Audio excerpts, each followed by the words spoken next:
បាទខ្ញុំក្នុងនាមជានាយទាហាននៅក្នុងអង្គភាពចិត្តជំនួសមុខលោកមានជាការក្រសួងថ្លែងអំណរគុណដល់បងគៀង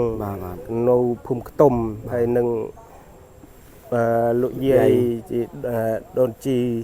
បាទជាសួរបងប្អូនកូនក្មួយក្នុងក្រាបទេទាំងអស់ថ្ងៃនេះគឺខ្ញុំយកទេទៀនរបស់វិទ្យវិសារាមខ្ទុំបាទនេះគឺវិទ្យរបស់វិទ្យវិសារាមខ្ទុំយកមកចែកជូនដល់បងវិរិយកងទ័ពដែលចូលជើងនៅខ្ញុំមកប្រាប់ទីតាំងទេបាទគឺគិតមកទទួលយកនៅវិទ្យព្រះអង្គថ្ងៃនេះមកមានបនសពមួយនឹងវិទ្យព្រះអង្គនេះគឺបនសពផងក៏បានមកបាន2បានបនដល់2ថ្ងៃនេះបាទអរគុណអ្នកបងបានជួយការពារហើយយើងដេកស្រួលអុយស្រួលថ្ងៃបានពុកគិតណែបាទនេះបងប្អូនច្បាស់តែស្គាល់ហើយនេះវិរិយកងទ័ពយើងនេះបាទនេះច្បាស់ស្គាល់ហើយក៏នៅចូលជើងនៅតាមជួរភ្នំអង្រែយើងនេះឯង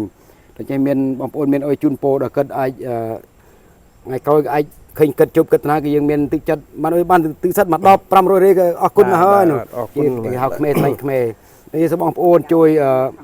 ឃើញវីដេអូនេះជួយស៊ីវីដេអូជួយដើម្បីបានកងទ័ពយើងថាអូបងប្អូនសពអស់ធឿគេមាន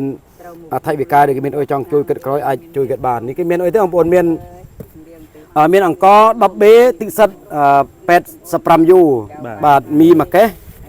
ទឹកបេស្ជានឹងហៅអុយទេខ្ញុំសូវស្គាល់នេះវាជានេះទឹកត្រីទឹកស្អ៊ីវបាទវាមានអុយច្រើនទេនេះគឺជាការជួយរំលែកជាការនេះគេហៅគប់សំវាមានតែជួយប៉ុណ្ណេះក៏ហូបឆ្អែតទេបាទវាបានផ្សំអរគុណបាទខ្ញុំក្នុងនាមជា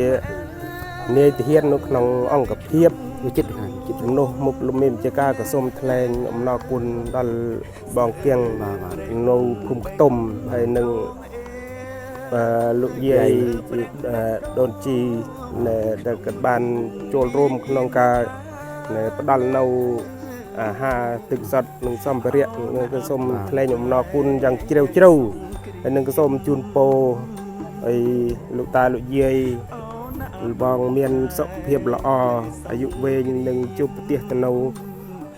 ពុទ្ធពរទាំង4ប្រការគឺអាយុវណ្ណៈសុខៈពលៈកំបីគ្លៀងគ្លាតឡើយបាទសូមអរគុណបាទអរគុណសតុជាមិនអុយចាក់សាំងទេមិនណា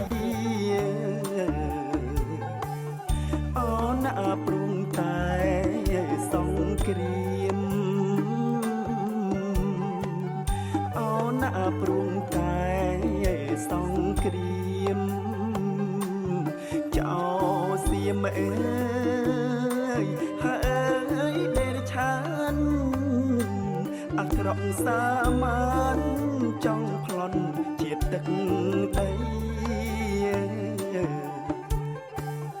អូ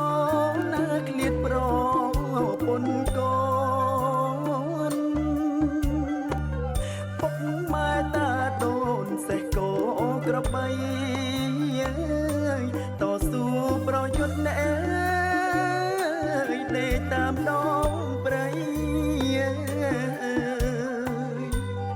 កំភ្លើងជាប់ដៃអើយកំភ្លើងជាប់ដៃវាយចោលបាច់ចា